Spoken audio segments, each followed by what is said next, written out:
I welcome you all here this afternoon on behalf of the Limerick Writers' Centre, the Hunt Museum, and the Limerick City of Culture. And I thank you all for coming to support the launch of this important book, The Heart of Limerick, which will be officially launched shortly by Limerick author Helena Close. I'd like to express my thanks to the editors, Fiona Clark-Eklund, Sheila Quayle and Caroline Graham, who did such a professional job to give us this superb book. I'd like to especially thank the Limerick City of Culture for their foresight in supporting this project, a project that involved working closely with the local community, city and county, and something that the Limerick Writers' Centre has been promoting since its foundation. As you know, it is a result of a series of memoir workshops which took place in February, March and April of this year, with the specific goal of producing stories on the theme of love. The tutor was Sheila Quayle, and I'd like to congratulate her on delivering to us these terrific stories.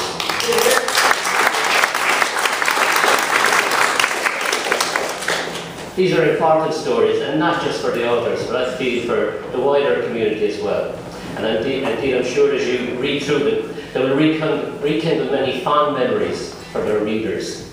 The book is also important in another way. Important that it was produced in Limerick by an independent small publisher.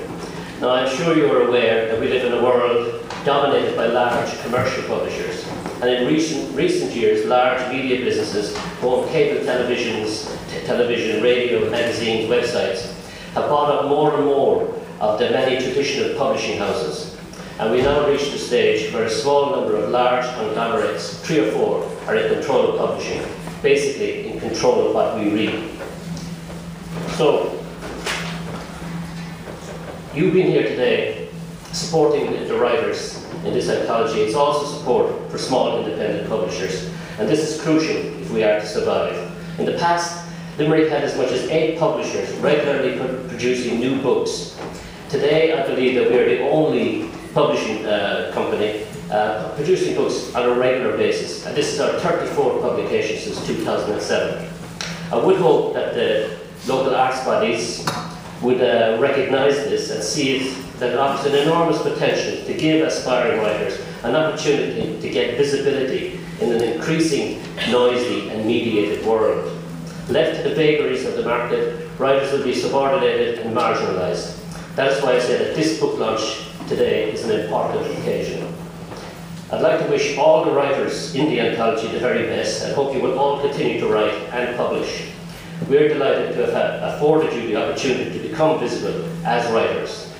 And the one advantage, of course, of living in a mediated world is that if you gain a little bit of visibility for your work, anything can happen.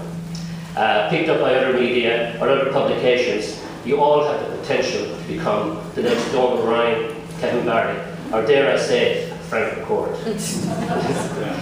Now, I'd like to hand you over to one of the editors, Fiona Clark-Eklund, to say a few words. Thank you, Dominic, and welcome everybody. It has been my real privilege to be part of the editorial team on The Heart of Limerick. It is a delightful volume of love memoirs, and other people I'm going to leave to give you the very interesting and often extraordinary background to this project, from its inception to a spark of an idea to this lovely fulfillment. I'm simply going to talk about the book in its own right. And I'm going to do it very briefly and introduce you to the book itself.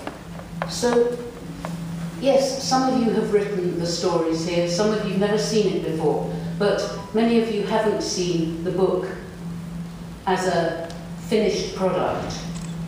There it is on the table. What do people make of a book when they just see it on a table or on a shelf in a bookshop? They might say, what's it like? What's in it for me? Well, really, let me just share one or two first impressions that I had when I read the collective stories in this volume. My first impressions. First of all, it's a very good read. What more can we ask for in a book? It's a very good read. And that is without doubt with each and every story in the book. And secondly, it rings true. Perhaps that's the very nature of the memoir, and especially the love memoir, but it's a very great thing to be able to write and have it resonate with the reader, and it does. Everybody who reads this book, with all its diversity, in all the very, very different stories that emerge, will be able to identify, even though it's perhaps local, it's very personal, but my goodness, you can identify with what's going on. And interestingly, although each story shares the genre, the love memoir, that's where it ends. Yes, there are similarities because there are backgrounds that are similar, many of it is local, but what seems to strike a reader is the sheer diversity of what is written here. If you like, every story on earth is in this little volume because everybody's experience is so widely different, even though we're talking about one common thing, love. Love comes in all its myriad colours, and my goodness, it's all here in this volume, from love fulfilled, love unrequited, love and hatred, love for friends, betrayal of friends, love for places, love for one's country, love for love itself, finding love for oneself. There's romantic love, of course, in all its delight, in all its sorrow, and in all its conflict. And my goodness, there are conflicts and sorrows. But perhaps what struck me when I first read this volume as a collection, I just went, wow. And then I read the next story and I went, wow, again. And then again and again. And my goodness, for an editor, that is a very splendid thing, the wow factor. It's perhaps not just for an editor either, but for all of us as readers. What more can we want? We want the wow factor, isn't it? That's what we're looking for. It's what we're looking for in any book we pick up. Well, the wow factor is in this little volume, and I thank you all for contributing that for me. It was a huge pleasure.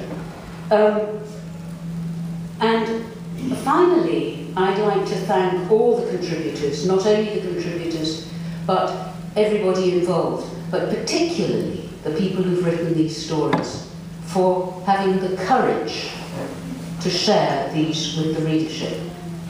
Because writing about one's personal love experiences can be a very painful thing, as I'm sure some of you know. Painful for the writer, but a great pleasure in all its poignancy and moving experience for the reader. So what I'd like to do is to thank you for having the courage to share, for everybody involved to bringing that courageous spark to fruition, and not only for everybody within these four walls, but this book is going to go further than that. It might be local, it might be about love, but there are going to be many, many readers from far beyond Limerick, far beyond the heart of Limerick, for whom your experiences will resonate. And thank you very much, all of you.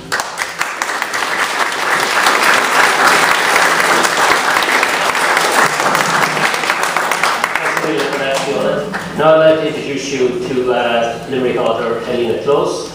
She's one of our finest authors. She's followed in the footsteps of really good, great authors like Kate O'Brien, Kevin Barry and all those. Unfortunately, most of those people had to go away to be successful. Helena stayed here. Her writing checks are a little bit smaller as a result, but she's still a great writer, and I'd like to introduce you to her. Helena Close.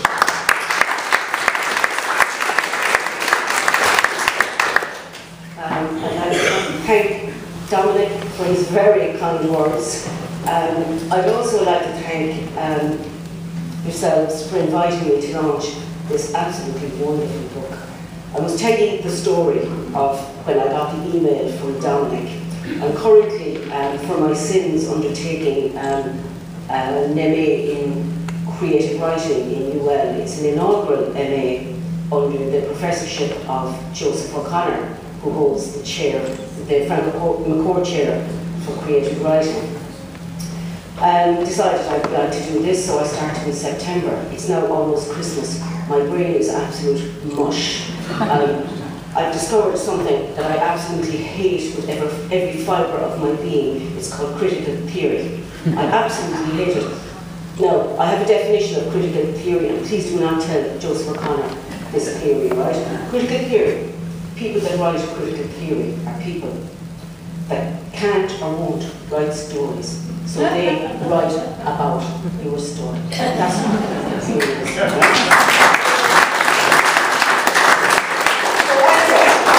So Dominic emails me with the PDF. I'm there with the critical theory, with Edward Said and all these ridiculous people, you know, who think that their opinions are better than ours, really, you know, because that's all they are. A critical theory is only an opinion. That's all it is.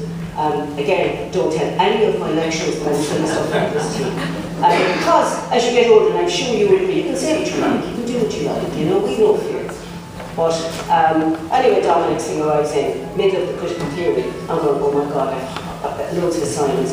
You know, I'd love to do it, but I have loads of assignments. So I actually, because is there much of a choice? Would you read that, or would you read critical theory? So open the PDF, and I absolutely just fell in love with it. Just fell in love with it. For many reasons. I think the fact that it's senior citizens, people that have sidelined, who kind of had their time. Not at all, you know. There was a 67-year-old man doing the creative MA from Kilkenny, driving down every day with me. There's another 60-year-old man. You know, there's hundreds of opportunities, thousands of opportunities, and age should never ever be a factor. And should never be a factor with writing either. The amount of writers that didn't seriously start writing until they were in their 40s or 50s. I did a radio programme during the summer myself and Kevin Barry and Mary Coll, another Limerick writer. A poor misfortunate person from Limerick FM followed us around town when we had a discussion. It was a very bad idea because we just had the best laugh, like for 2 hours. But Kevin and myself were discussing writing, and I said to him, I wrote nothing proper, nothing that I would be in any even show someone before I was 40.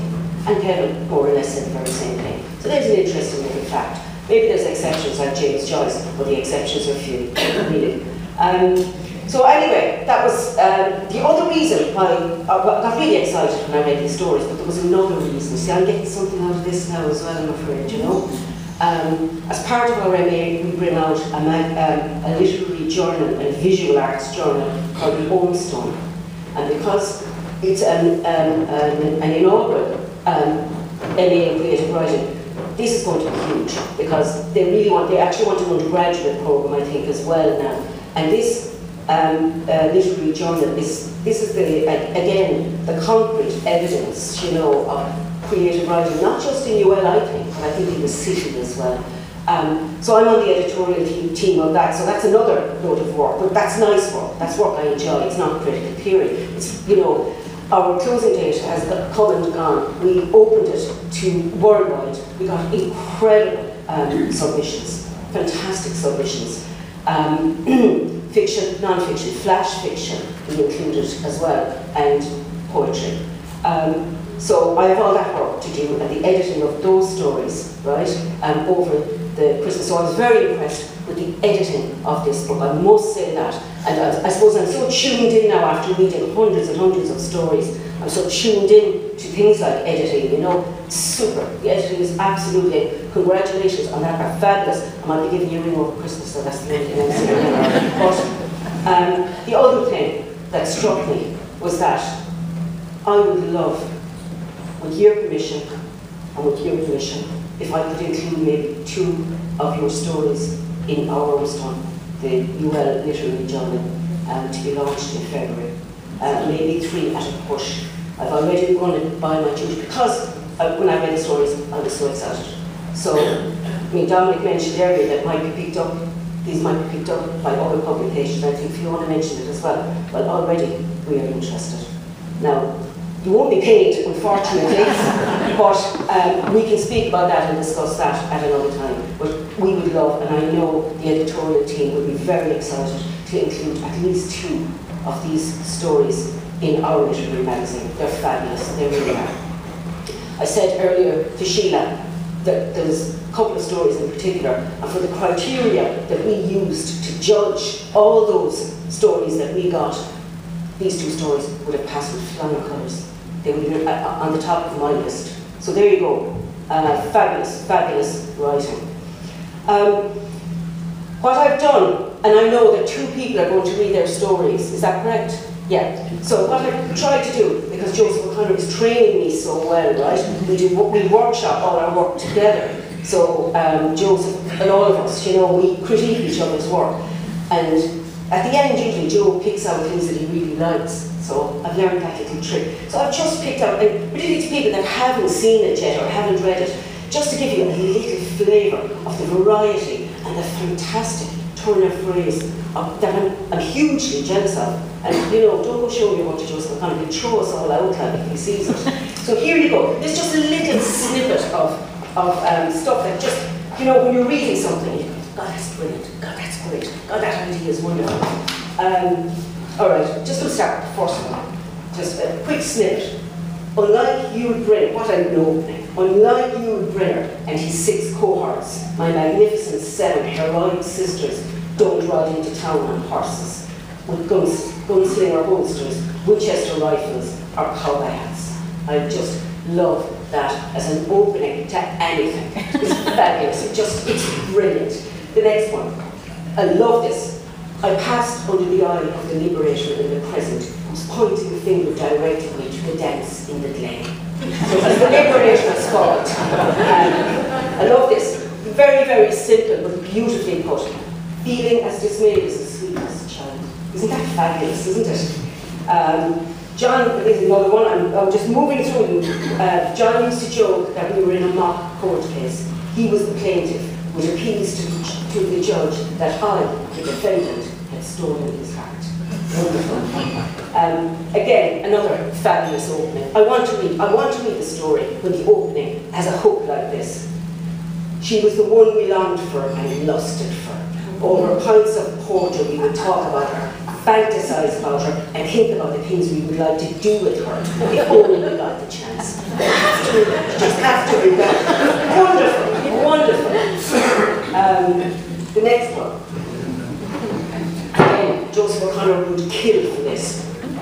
The sight of her took my breath away and made pandy of my senses. What I love about that, it's Limerick, it's colloquial, it's our language, it's fabulous. Again, being with you is like wearing a pair of comfy slippers. Lovely. I love this one. This is a great story, the one about the Italian, right? You know, there's always an Italian in our lives, women's lives, isn't there? Something of an Italian, you know? The lesson she learned at the end of the story, Italian men, I will leave to the Italian women. This is another wonderful story, right? And there's a lovely use of language in it, and there's a rhythm to it. And he's describing Drumkeen and the packed dance hall in Deccan, you know. I was taken by the currents to a good spot down the hall where I had a long parade of girls to ask. It's obviously location. My friends still have a good laugh about John and how he struggles all along. Isn't there always a John in the world? There's always a John. There was a John in my life, he was called Jimmy. I'm going to read this because I think this is beautiful. Right? And I really feel I would rather spend the time celebrating, the gems that I found here than me talking about critical theory and, whatever. So I love this. This is I think it's called Love Letter.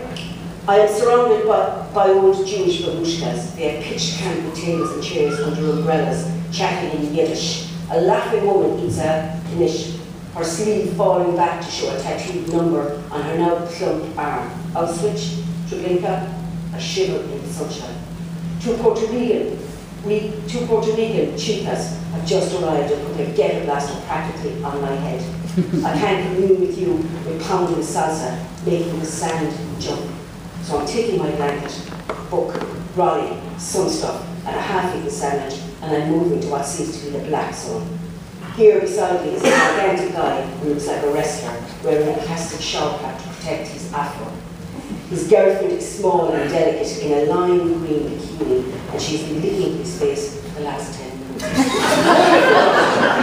absolutely wonderful, Roger. Another one. Pure now in the country. Right? The postman called one day to my house while I was at work, which he knew. 1, to deliver my post. 2, to take it back. And 3, to apologise for the mistake. By this time, he had a history of my 3 guests.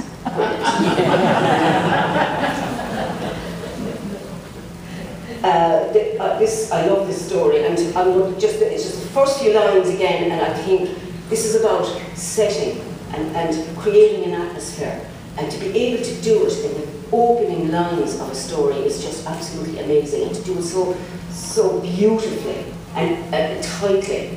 It's look, Fiona looms starkly behind the house. The wind bites and a low cloud makes it difficult to see. In the darkness, I'm agitated as I unpick the frayed twine that keeps the gate closed. He forgot to put on the outside light for me. More proof of his negligence. Absolutely brilliant opening. I actually do that. Again, of course, the men are hilarious, Here was a woman who loved Star Trek and pubs. Life didn't get much better. This is a Joseph O'Connor one because, he's always encouraging us to write and hear the sounds and hear the senses. From then on, the click-clack of the queens on the little commuter train from Limerick Junction into Limerick often reverberated in my ears, producing the words, Michael O'Brien, Michael O'Brien. Isn't that one? You could picture young love and you could picture it, I love this line. We were 5 years in Manchester. I had my 3rd child there, a boy, who says he will never forgive me for that. He drove me, again, Limerick, back in when, the 80s, 90s, you drove me home that night in your Nissan Sunny, stopping at Punch's Cross Garage. You bought me a big bunch of flowers. Again, beautifully put, a warm wave of love surrounded us and everybody felt the ripples. There's a very interesting story, California Dreaming, right? And I really like that because one of my modules on some of the critical theory I have to do is literature and migration. And I thought it was very interesting. And I really felt like all these critical theorists that write about migration, if they'd read this guy's story, they'd have kind of said to themselves, I love the girl, but actually I'm not going to go because I love Ireland more. Great, sounds it, There was here he is, he's over. There was a lot I knew I would miss about Ireland, which I loved. While I loved everything about Marie, I was beginning to doubt if I could make her happy, with this nagging unhappiness about leaving Ireland. I think that's lovely. Again, beautiful, one poem, and it's absolutely beautifully written. I think it will be the last stanza. You fool me not, I know you're there, in the pages of life, down all the days, somewhere, in trouble, care, happiness, strife, therein you roam, echoing home. Fabulous. Again, we move on. He looks at me with those soulless eyes.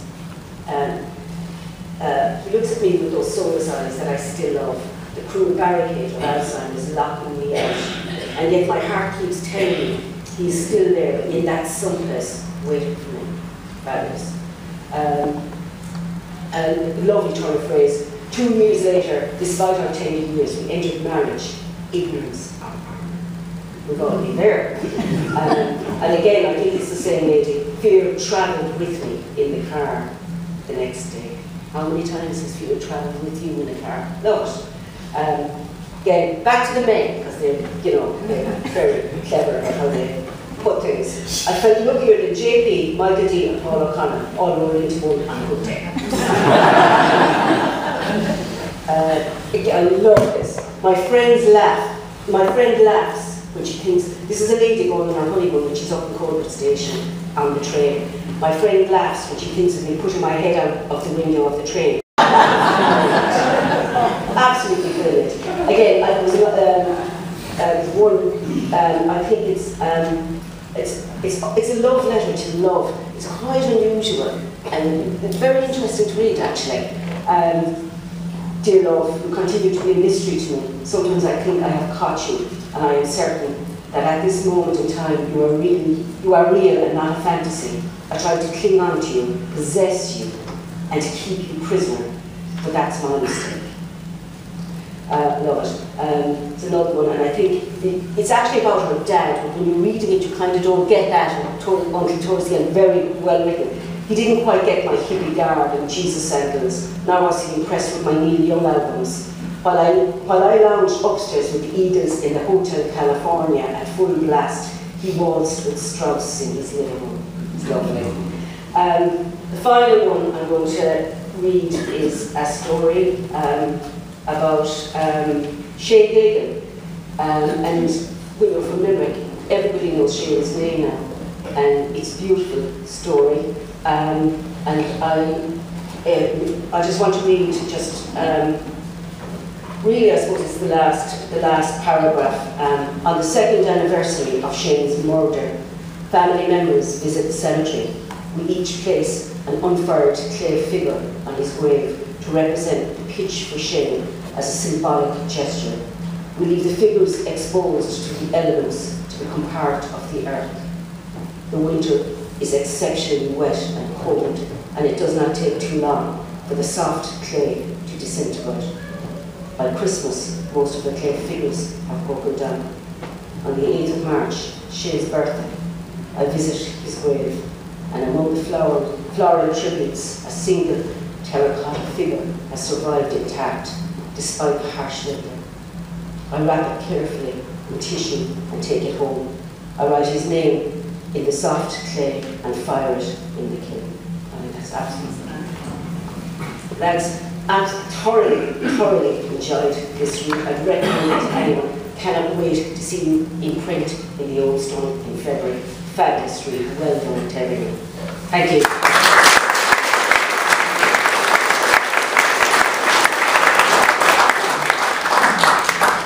Thanks, Helena, for that. I forgot to mention that, of course, Helena does a good line of stand-up comedy as well. And it's not just humorous in stories in the book. There's a lot of really deep stuff there as well. We've heard little snippets of the stories. Now we're going to hear a couple of the stories, or 2 or 3 of the stories in their entirety. So I'd like to call on Sean O'Callaghan to read My Magnificent Seven.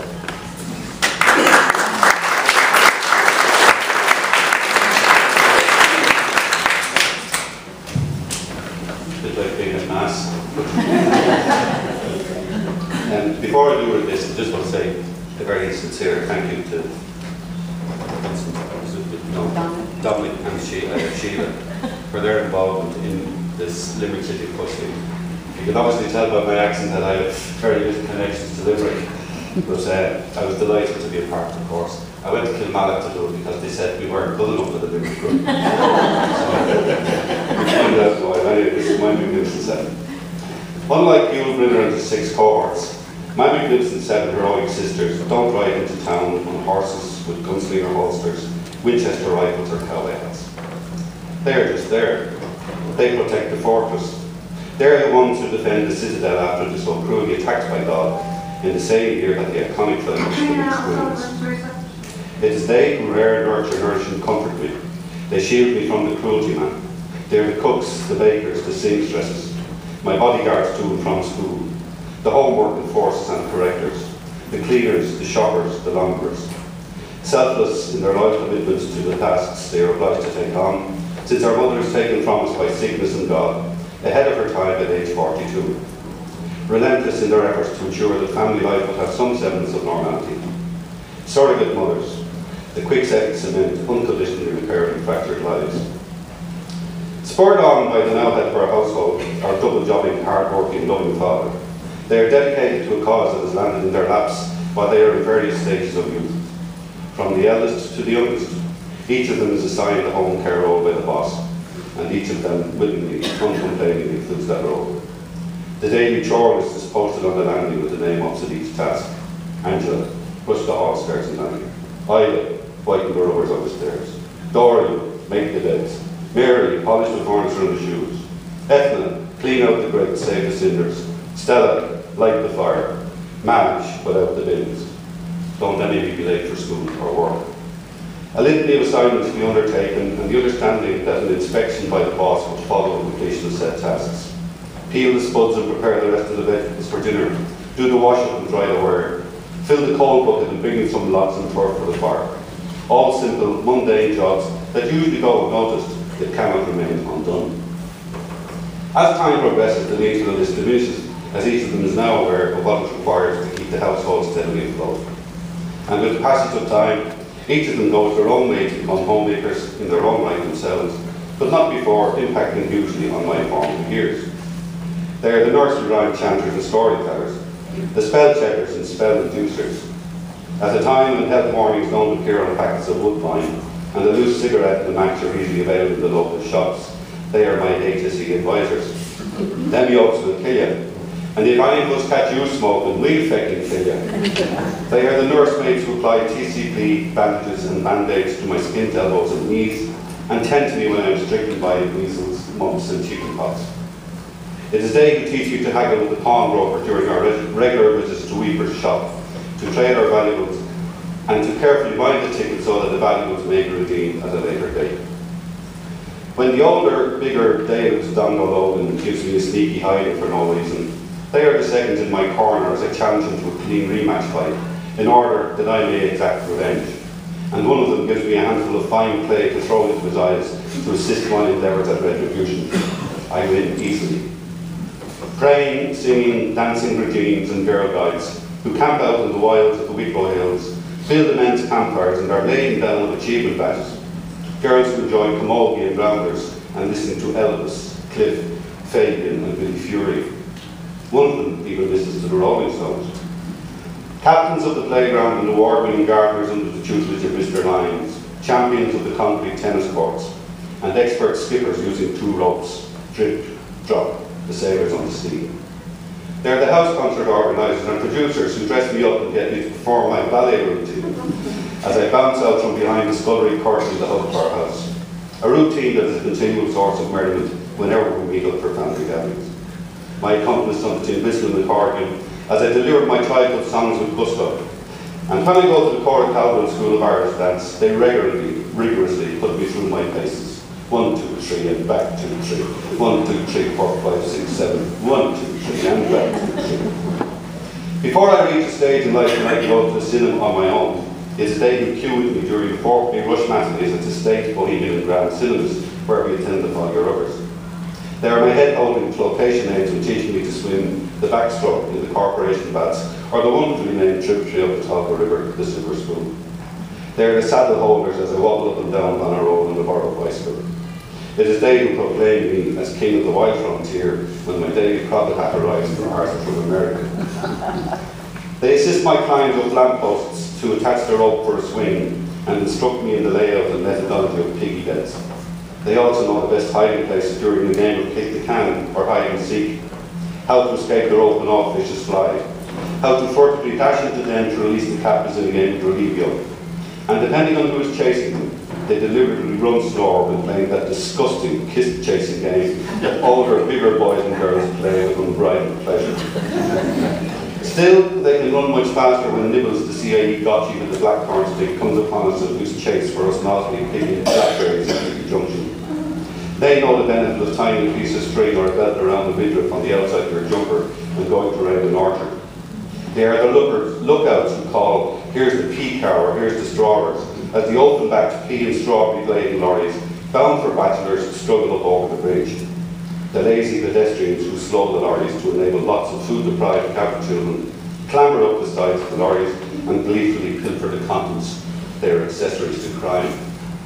Yet, it is one of them who scolds me for stealing pennies from the eyes of the dead in the Mater Hospital morgue. Well, if we can take apples from trees because the owners won't choose them, or take peas and strawberries from factories, why can't I take pennies from their dead owners, I ask? Clatter. Question answered. Subsequent loss of pennies income. There's another one who acts as my defence counsel versus the headmaster, Mr. Smith, when I am caught bitching from school. And again when I appear in the children's court for playing football on the street. I wondered if my 5-shilling fine is still on the record. Yet another who screws the suds into my donated tan and Dublin football boots when I make my nervous statement for Nate Fjumbar. She also blazes my name with the first hurry I ever find to identify it as mine. I have my own recruitment agent who gets me my first job as a vegetable boy in the local cruiser shop. He's a cranky old shite, but just do what he tells you and you'll be alright, she replies. As I don my brown shop coat to enter the world of commerce at 11 years of age, for an exploited $50 or 2 shillings and 6pence a week. The eldest is answerable for my first pair of bloggers, purchased from Gordon's Drapers in Camden Street. Brown check trousers with a matching jacket that I get to kneel in front of Archbishop John Charles McQuaid in Christ the King Church, as he right-handedly gently taps my cheek to confirm me as a soldier of Christ and to successfully frighten me off the demon drink until I'm at least 18. I am blessed to enjoy the company of several live-in agony aunt soulmates when I begin to smell myself and show pubescent interest in the fairer sex. They vet every girlfriend I have from 40 onwards to ensure I don't end up with the wrong kind of girl. In the pre-steam iron myriad, they teach me to put a razor-sharp crease in my trousers with the assistance of brown paper or a wetted cloth. All the nice girls like the sharp crease, they say. They force my quiff into place with the aid of gloves of Brill cream or splashes of brilliantine, and have me, as my father once said, smelling like a broken down boar, with all the potions and lotions they sprayed me with prior to my lusty teenage foray into the local hop. They are a mouthful of Frankie Byrne and infinitely wiser. When, some years later, I find the right girl and marry her, their vetting skills and wisdom are vindicated. She, an only child, is warmly welcomed and quickly becomes another member of the sisterhood. When, like our mother, she passes before her time, they are devastated. I am inconsolable at the loss of my aunt. Like they always have been, they are hugely supportive of me and help to salve my aching soul and heart. They are the consoling aunts to my children, Sean, Gareth and Donnie, the construction crew who helped me to rebuild my shattered world. When I meet my new aunt, they are welcoming and refreshingly modern and understanding. They recognise her difficulty in being a new woman and ease her passage to a place of comfort within the new sisterhood. They admonish me for not yet having set the date, but admire the fact that I have proposed to Anne and are mortal at the flamboyant public manner in which I did it. The bitter years in Gargle haven't quite yet been my brain, and before they do, I think it appropriate to pay homage to a truly remarkable, heroic group of now aging, ailing women who were obliged to grow to womanhood early and fast, and to display truly remarkable love throughout all the years. Their children, grandchildren, and great-grandchildren are part of the continuum. Move aside you and company, and make way for the real magnificent Angela, Ida, Doreen, Mary, Edna, Stella, and Mac. Akira Kurosawa or Tom Sturges could have based their work on you. I salute your brilliance. I am in awe of your wonderful spirits, and I thank you all for all the beneficial love I have received from you during my lifetime. Your legacy is immeasurable. Take a collective bow, ladies. You're like the wind blowing over the land, passing on, via continuous.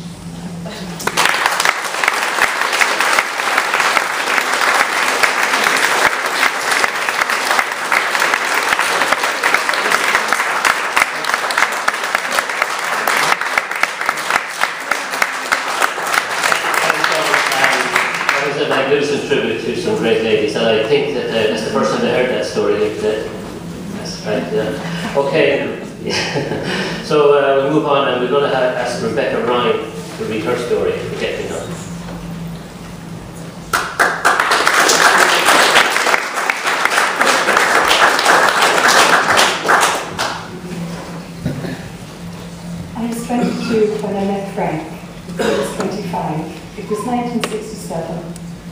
time when showdown mania swept the country.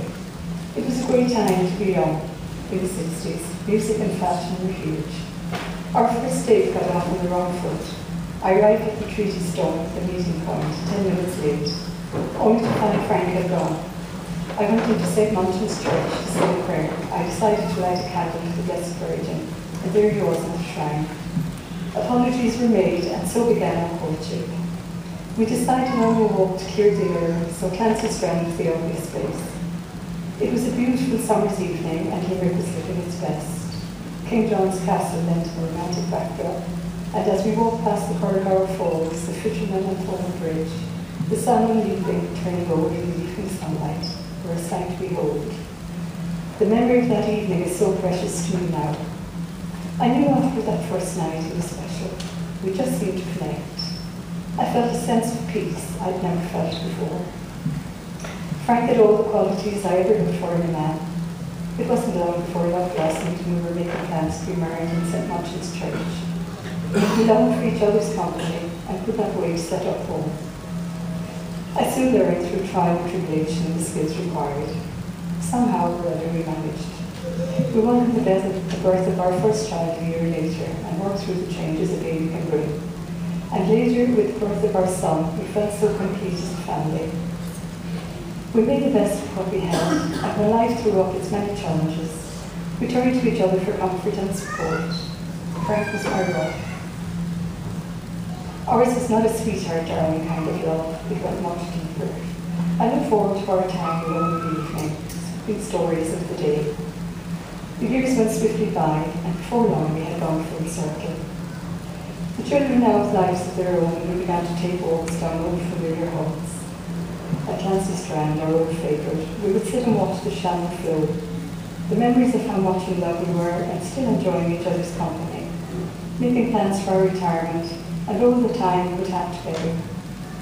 We felt so fortunate to have each other to talk to and be so content. Then fate struck a cruel blow. Frank was diagnosed with Alzheimer's disease.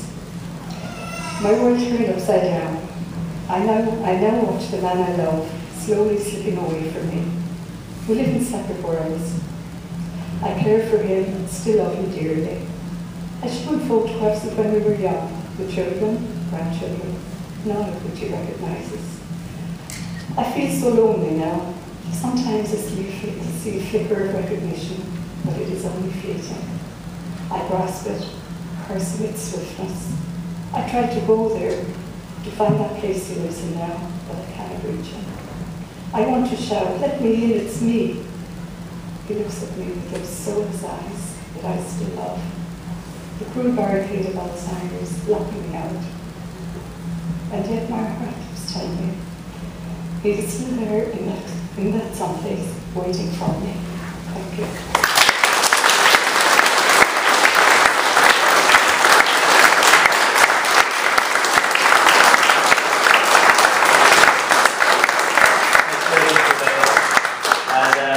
Would be Tommy Hanley. See you here. Tommy actually come over to we have a regular reading over in the Loft venue in the Loft Parlour every month, the first Tuesday of every month. And Tommy was over last Tuesday and he read his story to a great round of applause. So, and you're all welcome, any of the authors in the collection are more welcome to come in along any Tuesday, or any first Tuesday of the month and read your work as well. Thanks. Hello. My glasses on, I'm a boy.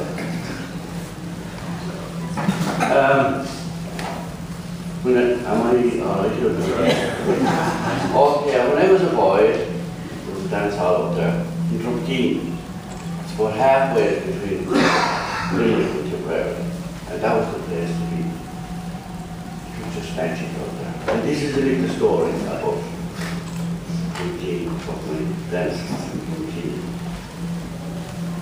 It was a lovely bright evening when we arrived at the dance hall. A hazy evening I could expect for the month of June, and this was only early April. Anyway, the big band took to the stage at 11. When they struck off their first hit, there was a frenzy across the hall to ask the girl to dance. I was taken by the current to a good spot down the hall. I had a long parade of girls to ask. As the curtain turned from the end of the hall, facing the stage, I saw the girl of my dreams. And as I whizzed out the stampede whizzed by her, I asked her to dance. She said no.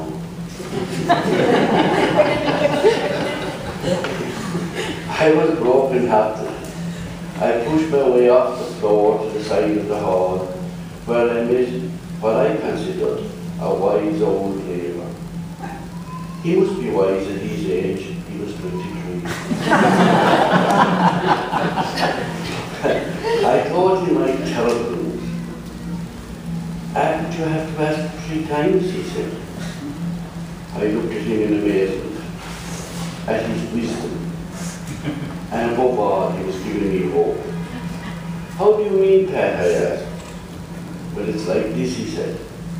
"The first time you asked, she didn't see you because she was looking at the fella of her dreams. The second time you asked, because she's still there, it means the fella of her dreams has chosen someone else.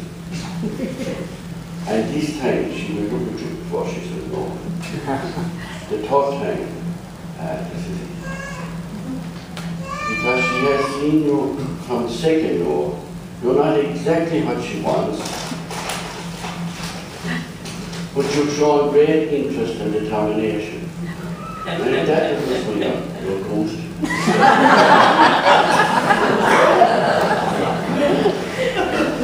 So that's why I've had the 3 times. Which I did, and she danced, and danced with me for the rest of the night. She had travelled with her brothers to the dance, and I was so proud as I walked out to the car. She was wearing a black coat with big silver buttons. I asked her out, she said yes. I knew then what the quote on the paper meant when it said, "Our biggest fear is not a failure, but our success." That's what then Sentimentality said. It was around this time my father had got him the phone, as her father had, and she had given me her number. I often sat on the floor in the hall for over an hour without someone, talking and dreaming and calming. In those days there was no shops, just festivals with big marquees for dancing, and we went to many of them. As I had the full license and my father gave me the car. And the deal was her younger brother or brothers would chaperone us. This was great, as the brothers encouraged her mother to allow us to go out. We had the date, the boys got to the dance. I think it was July or August, she went to Irish College in Kelly. And to make a long story short, some cute whore from Kelly blew me up in the water. I was broken hearted. This was it. Never again would I love. That was my story. Until I went to this girl. And so love lived on and on and on. Well, we're nearly at the end, but first we have to get a word from what Tommy mentioned there, the coach person who drove the coach of horses from the concept of the book to the finished product, and that's Sheila Quayle. She's the tutor who worked with these people, the authors, for over a 3-month period. But I don't want you to go away directly after this. We want you to join us for a glass of mulled wine and a mince pie, and so hang around after Sheila is finished talking. Sheila?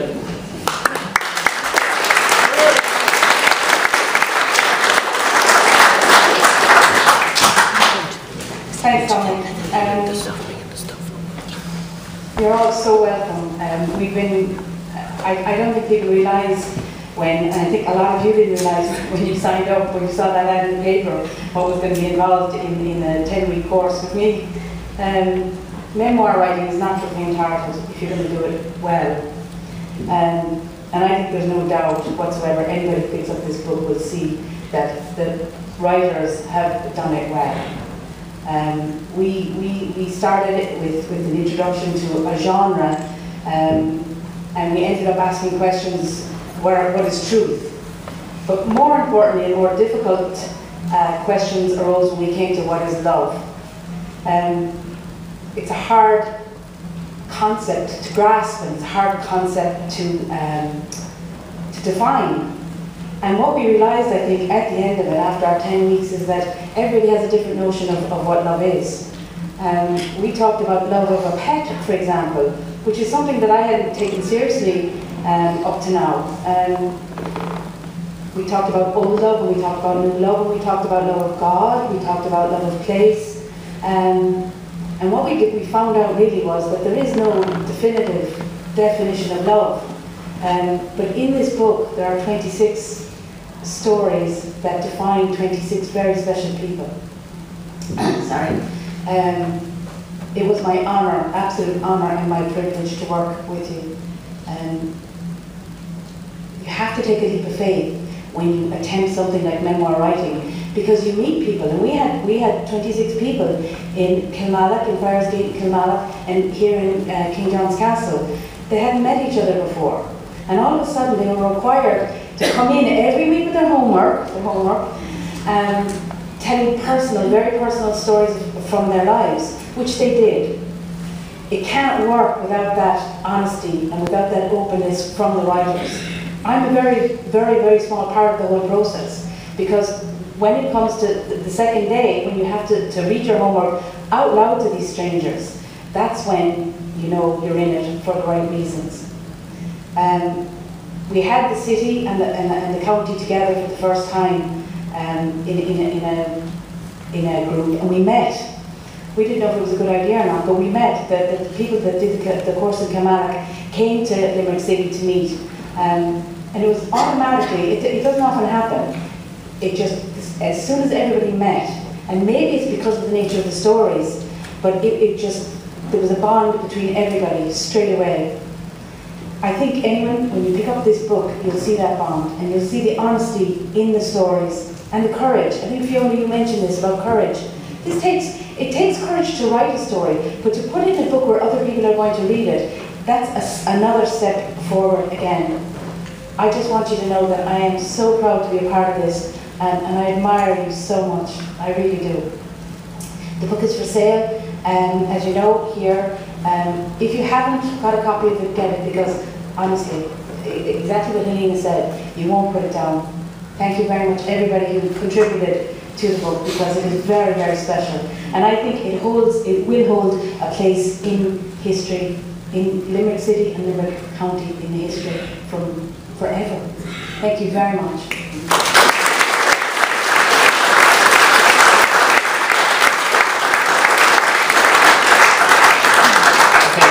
That's the end of the proceedings, but hang on, we're bringing up some mulled wine and some mince pies so you can partake of that.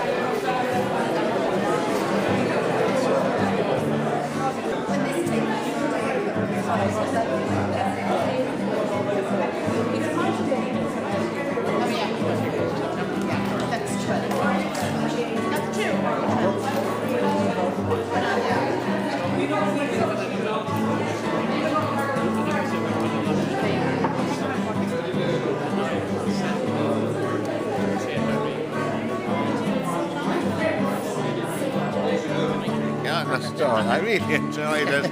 I really enjoyed it, you know. And I know quite a number of the people. Nice to see you again. You got your books? I did, yeah, my wife.